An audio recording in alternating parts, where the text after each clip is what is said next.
congratulations for season 2 of The Punisher. Thank you very much. Why, in your opinion, that The Punisher is so successful and resonates with Marvel fans? I think that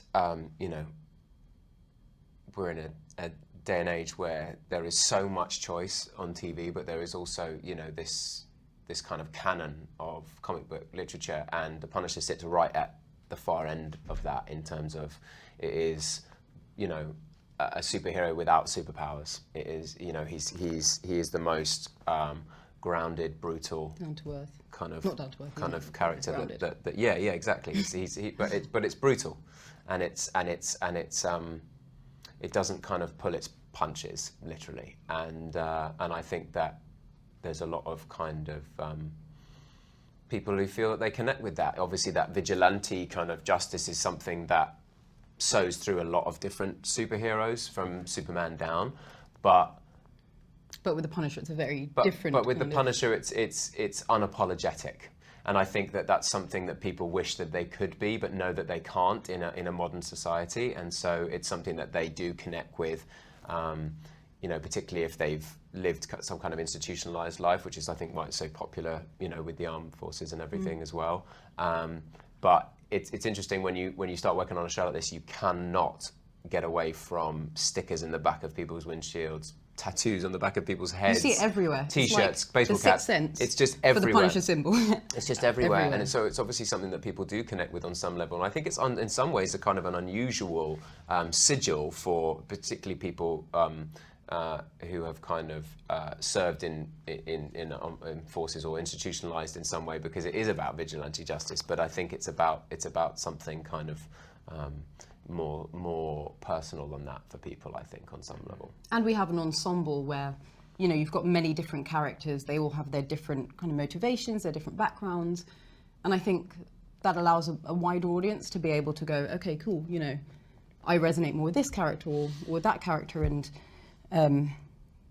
for Dina and her background being American-born but Iranian, it's kind of, there's a really wide range of and then we've got some great women in the show, and with you and John, and such different characters. Yeah, it's definitely not a cut and paste version from the comic books, because I think there's you've got to balance kind of serving the fans of the Punisher itself and of those comic books and of the history of that character. And I think John does an amazing job of kind of being really honest about what that character is and should be.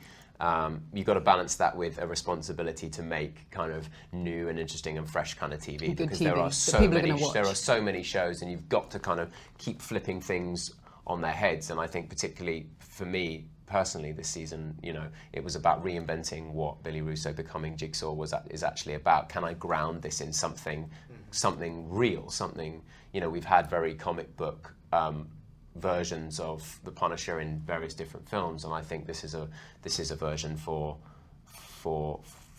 2019, to try and find motivations for everything that every character does, so that it's really kind of, so it really resonates as just a drama outside of the fact that it's a superhero show. And then real fast, people already seen the trailer and pictures of you. Did you wish that your character was a little bit more uglier to fit more? I was pushing in the beginning for more. We were talking about pulling an eye down and having a lip curl up and kind of taking some of the adding more scars. I did get an additional 2, but we had a really interesting long chat, and it kind of speaks to what I was just talking about grounding it in something. Logistically, not only did he have these 12 hours of surgery, and it was not a mob doctor who stitched him back together, but actually it was about something more than that. It was about this TBI, this traumatic brain injury that he's received from Frank, albeit not in service of his country, but he is a veteran who receives this traumatic brain injuries. And then I think that a lot of what I was reading in the interesting articles about art therapy masks and all this stuff is about people come back with so many injuries that are unseen. They're inside. And we always try to ground this show in things that are military and have 2 feet on the ground. And I think that having him wander around like a sort of gruesome cartoon makes it all about narcissism and all about the aesthetic, and I think that we wanted to make it about the jigsaw in his brain and about how fractious that is and putting it back together.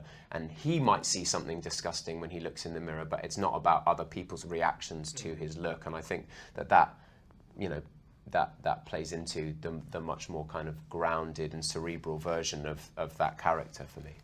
Well, hey, thank you very much for your time, and I love Thank that you. your character goes through so much too. So, but thank you. Thank you. Thank you so much.